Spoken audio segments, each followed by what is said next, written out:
Hello students, अनिमा classes में आपका स्वागत है। मैं आज आप लोगों को क्लास 7 साइंस का पार्ट 2 प्राणियों में पोषण इस चैप्टर के सारे प्रश्न उत्तर, fill in the blanks, matching the following सारा कुछ करवाऊंगी। ठीक है, अगर आपको इस चैप्टर का क्लास नोट्स या फिर लेक्चर वीडियो चाहिए तो आप मेरे अनिमा क्लासेस को ज्वाइन कीजिए, आपको वहाँ से मिल जाएगा। यहाँ तक कि क्लास 6 से लेकर 12 तक के हर एक स्टूडेंट्स को मैं बता दे रही हूँ कि हर एक क्लास का आपको हर एक सब्जेक्ट का, चाहे वो हिंदी हो, इंग्लिश हो, मैथ हो, हिस्ट्री हो, सोशल साइंस हो या फिर साइंस हो, हर एक सब्जेक्ट का आपको हर एक चैप्टर का प्रश्नोत्तर वीडियो, लेक्चर वीडियो और यहाँ तक कि नोट्स वीडियो सारा कुछ आपको मिल जाएगा अनिमा क्लासेस में। तो प्लीज़ अनिमा क्लासेस को सब्सक्राइब कीजिए ताकि आपको जो भी डाउट्स हैं वो सारे क्लियर हो सके। और यहाँ तक कि मैं आप लोगों को क्लास 8 से लेकर 12 तक के स्पेशली स्टूडेंट्स को मैं बता दे रही हूँ कि आपको PYQs भी अवेलेबल कराया जाएगा हर एक चैप्टर का, क्लास 8 से लेकर 12 तक का। ठीक है, यानी प्रीवियस ईयर क्वेश्चंस जो है वो आपको हर एक चैप्टर का आपको अनिमा क्लासेस में मिल जाएगा। बस आपको सर्च करना है, सब्सक्राइब करना है। अनिमा क्लासेस को सब्सक्राइब कीजिएगा तो आपका ऑटोमेटिक जो भी सर्च कीजिएगा वो आ जाएगा आराम से। तो चलिए वीडियो को स्टार्ट करती हूँ। ठीक है, पहला प्रश्न है हम लोग का, अमीबा अपने उत्पादों का उपयोग निम्न में से किस कार्य के लिए करता है? क गति करने के लिए, ख भोजन ग्रहण करने के लिए, ग भोजन ग्रहण एवं गति करने के लिए, ग गैसों के आदान प्रदान के लिए। इसका सही जवाब होगा ग भोजन ग्रहण एवं गति करने के लिए। दूसरा प्रश्न है कि निम्न वाक्यों को ध्यान से पढ़िए।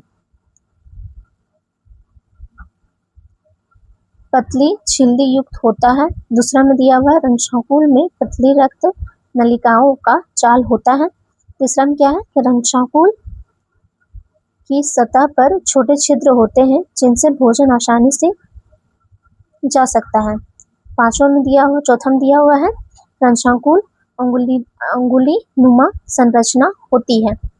इन वाक्यों में से उस विकल्प को चुनिए जिसके द्वारा रंध्राकुल भोजन के अवशोषण में मदद करता है। पहला ऑप्शन दिया हुआ आपका पहला, दूसरा, चौथा। दूसरा दिया हुआ दूसरा, तीसरा, चौथा। तीसरा दिया हुआ तीसरा और चौथा, और चौथा में दिया हुआ पहला और चौथा। तो सही जवाब होगा आपका ख, दूसरा, तीसरा और चौथा। ठीक है, तीसरा प्रश्न है कि रिक्त स्थानों को पूर्ति कीजिए, यानी कि खाली जगह का आपको भरना है। पहला प्रश्न है मानव में सबसे बड़ी ग्रंथि डैश है, तो उत्तर में क्या हो जाएगा यकृत। दूसरा प्रश्न है छोटी आंत की भीतरी सतह पर अंगुली नुमा संरचनाओं को डैश कहते हैं, तो उत्तर में क्या होगा रंध्राकुल। तीसरा प्रश्न है अमीबा अपना भोजन डैश में पचाता है, उत्तर में क्या होगा खाद्य धानी। चौथा प्रश्न है जीभ में स्वाद पहचान के लिए डैश होती है, उत्तर में क्या होगा कलिकाएं।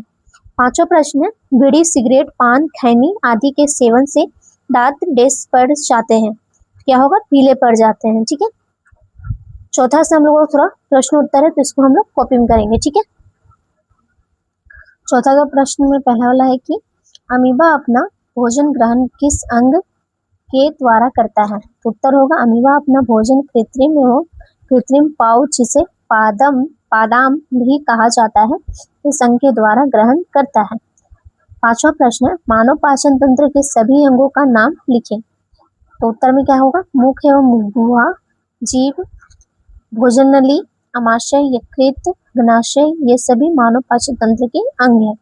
छठा प्रश्न है गाय के आमाशय के पहले कक्ष का नाम बताइए, तो उत्तर में क्या होगा गाय के आमाशय के पहले कक्ष का नाम रुमेन या प्रथम आमाशय है।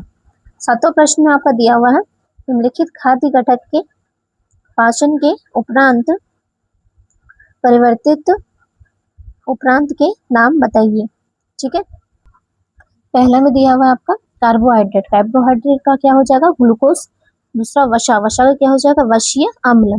तीसरा में दिया हुआ है प्रोटीन, तो प्रोटीन का क्या हो जाएगा अमीनो अम्ल। ठीक है, आठवां नंबर में आपका दिया हुआ है कि मैच इन द फ्लोइंग है, यानी कि एक दूसरे को मिलाना है। पहला है लार ग्रंथि, इसका हो जाएगा ग आपका लार रस स्त्रावित करना। दूसरा में दिया हुआ अमाशय, इसका हो जाएगा घ अम्ल का निर्मोचन। तीसरा में दिया हुआ यकृत, यकृत का आपका हो जाएगा क, पित्त का श्रवण। चौथा में दिया हुआ है मलाशय, मलाशय का आपका हो जाएगा ख, बिना पचे भोजन का भंडारण। उसके बाद पांचवा में दिया हुआ क्षुद्रांत्र, इसका हो जाएगा अंग पाचन का पूरा होना। फिर छठा में दिया हुआ आपका बृहदांत्र, इसका हो जाएगा च, जल का अवशोषण। ठीक है। इसके बाद नौवां प्रश्न में आपका पूछा गया है कि मनुष्य के दांतों के प्रकार एवं उनके कार्य लिखें। उत्तर में क्या होगा, मनुष्य के दांत 4 प्रकार के होते हैं। पहला कृतक, दूसरा रुदनक, तीसरा अग्रचर्वक चर्णक और चौथा चवर्णक। ठीक है। तो पहला वाला इसमें आपका कार्य क्या होगा, पहला का कार्य क्या है, कृतक का, इससे भोजन को काटा जाता है।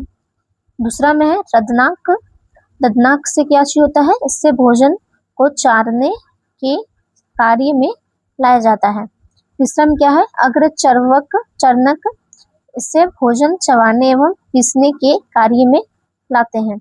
और चौथा क्या है, चवर्णक, इससे होता है कि इससे भोजन को चबाने एवं कुचलने के कार्य में लाते हैं। ठीक है। उसके बाद आपका प्रश्न नंबर 10 में पूछा गया है कि मनुष्य के पाचन तंत्र का एक नामांकित चित्र बनाइए। तो आपको एक मनुष्य का पाचन तंत्र यानी कि डाइजेस्टिव सिस्टम का एक चित्र बनाना है। ठीक है, यानी कि एक फिगर बनाना है।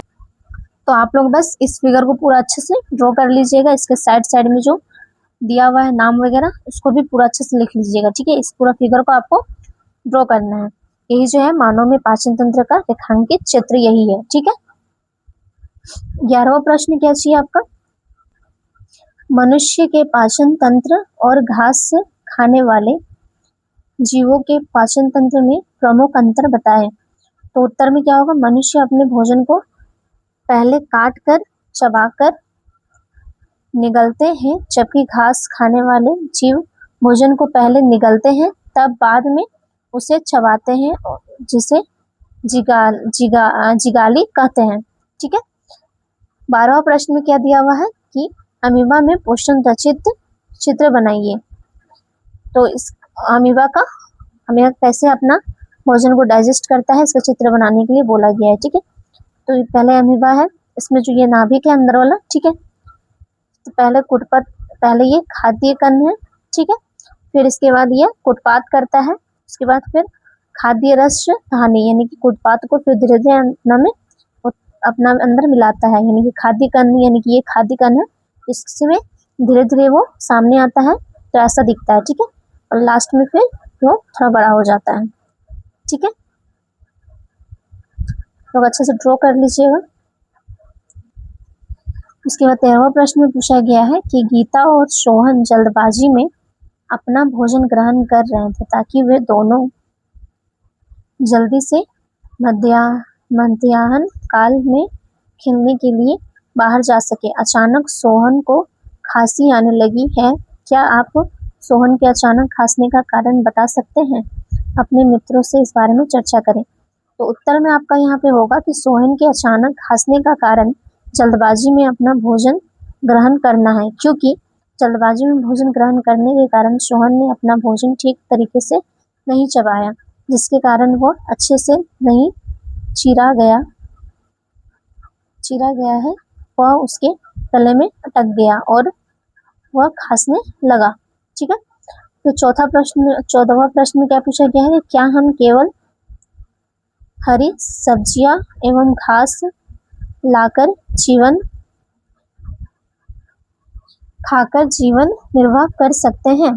उत्तर में क्या होगा, हाँ, हम केवल तो हरी सब्जियां एवं घास खाकर जीवन निर्वाह कर सकते हैं। ठीक है। तो मैं आज आप लोगों को इस चैप्टर के सारे प्रश्न उत्तर, fill in the blanks, matching the following, true false सारा कुछ करवा चुकी हूँ। आशा करती हूँ कि आपको मेरा वीडियो पसंद आया होगा। और मैं बार बार बोल रही हूँ, क्लास 6 से लेकर 12 तक के हर एक स्टूडेंट्स अनिमा क्लासेस को सब्सक्राइब कर लीजिए, ताकि आपका जो भी डाउट्स हो वो सारा क्लियर हो सके। इसमें आपको क्लास 8 से लेकर 12 तक के सारे स्टूडेंट्स का हर एक चैप्टर का, हर एक सब्जेक्ट का, हर एक चैप्टर का आपको प्रीवियस ईयर क्वेश्चन भी उपलब्ध कराया जा रहा है। तो आप लोग प्लीज़ अनिमा क्लासेस को सब्सक्राइब कीजिए। ठीक है, धन्यवाद।